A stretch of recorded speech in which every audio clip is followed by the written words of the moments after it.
मौआ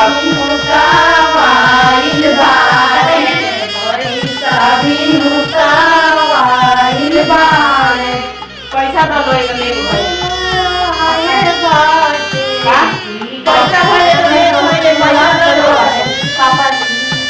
अरे ले भरो 10 रुपया दे दलो 10 को ना भरी अच्छा 20 को ले लो काम रुपया दो तुम जाना ले लो अरे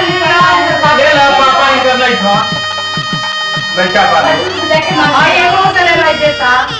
दे हां अभी इनको बताओ बताइए भाई 20 रुपया 30 रुपया दिया दे रहा है 500 रुपया भर देखो ले भाई मामा ये तो ले लियो है ना ए पकड़ लो है सुआ के हम बात कटावा ओ ना मुई मामा या के नमः जन हसैया रे मामा मामा नाम के नमः जन हसैया रे मामा मामा नाम के नमः जन हसैया रे मामा मामा नाम के नमः जन हसैया रे मामा मामा नाम के नमः जन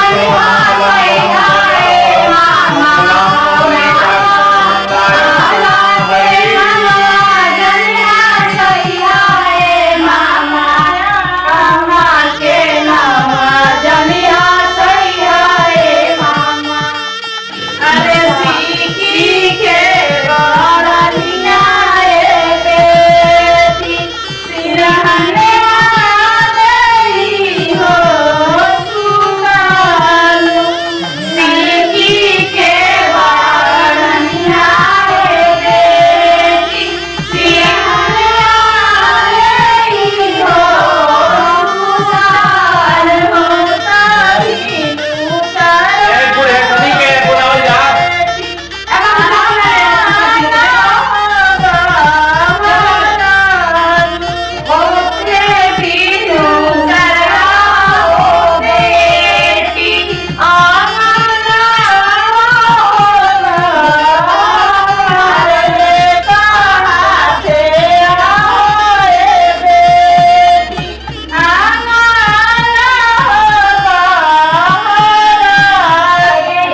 सभे आ गई हां सब आ गई ए बाबू तो लड़की के बुलाओ चल बाबू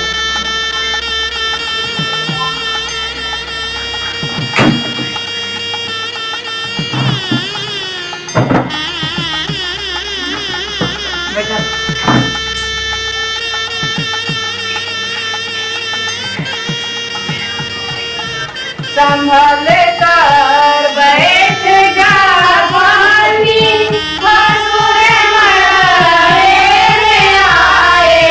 हैं संभल कर बैठ जा पानी हसुर मरे आए हैं लाए हैं मांग काटी का कलश गौरी छुपाए हैं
छुप गए सारे नजारे हुए क्या बात हो गई छुप गए सारे नजारे हुए क्या बात हो गई दूल्हा आंगन में आया क्या बात हो गई दूल्हा आंगन में आए क्या बात हो गई। ओम मंगलम भगवान विष्णु मंगलम गरुड़ध्वजा मंगलाय पुंडरीकाक्ष मंगलाय तनवाणी लड़की के बुलाइन लो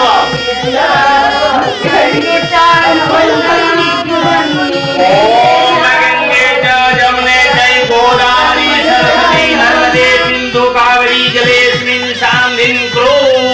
ओम अपवित्रो पवित्रो वा सर्वाय स्थानगतो वा यस्मै पुंडरीकाक्ष साभ्यां वेंचरो सुची आते ना करी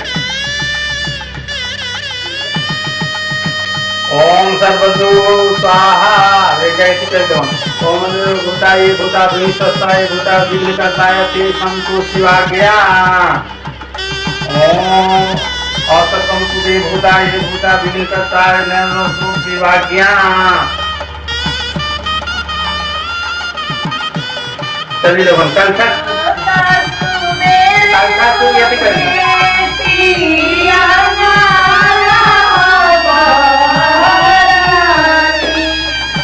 अरे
हो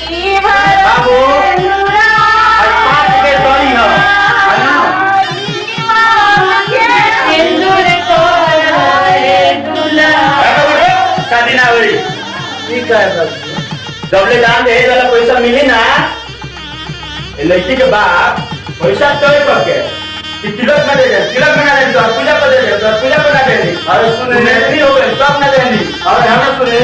अब इज्जत का सवाल था वो में इज्जत पा हम इज्जत पा देखिए हम कुछ नहीं किया हमारा पैसा चाहिए तो चाहिए शादी हो जाएगी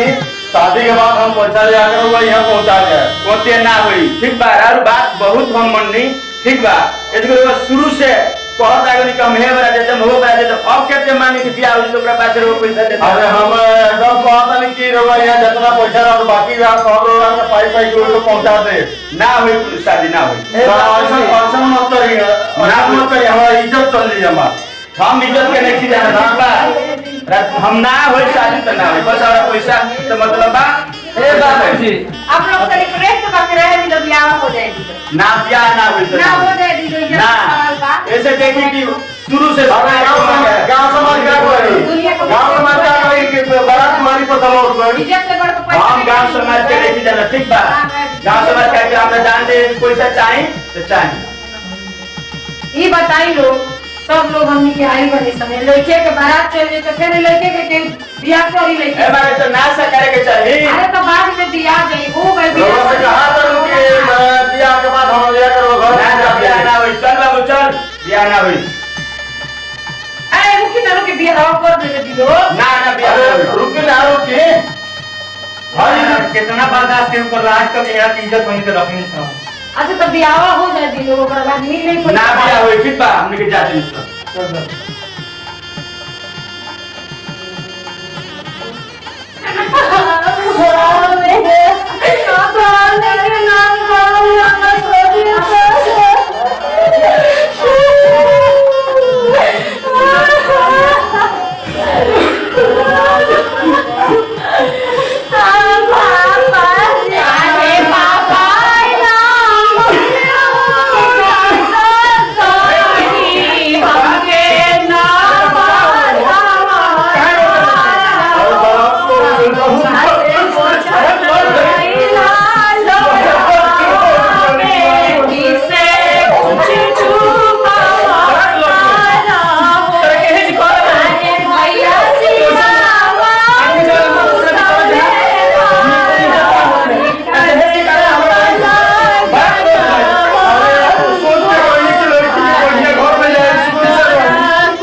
नमस्कार। हमनी के सब कलाकार लोगों के सामने एगो दहेज प्रथा पे नाटक दिखाई है सन। ई नाटक आए दिन आए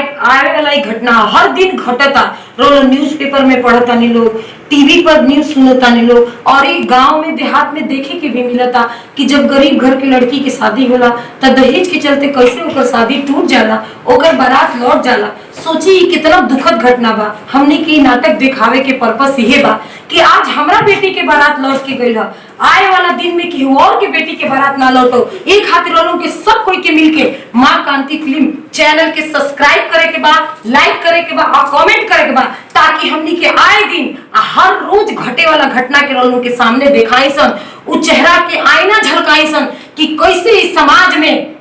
बेटी के, बाप के, एगो गरीब परिवार के, एगो गरीब घर के भाई के रोए के पड़ता, बिलखे के पड़ता, लेकिन ओकर ओकर आंसू ओकर आहट सुने वाला केहू नहीं के। तब ऐसा कबो फिर ना होखो, एक खातिर हमनी के नाटक ये हमनी के एगो कॉमेडी बनैनी है सन। और रोरा लोग से बार बार ये रिक्वेस्ट करते सन कि एकरा के माँ कांति फिल्म चैनल के सब्सक्राइब जरूर करें लोग, ऐसे कि ये जब घटना बा वो आए दिन घटता। यही के साथ हमनी के ये उम्मीद से जाता नहीं सन कि रोरा लोग जरूर सब्सक्राइब करें लोग, लाइक करें लोग, कमेंट करें लोग। सब लोग एक बार फिर से रोरा लोग के नमस्कार।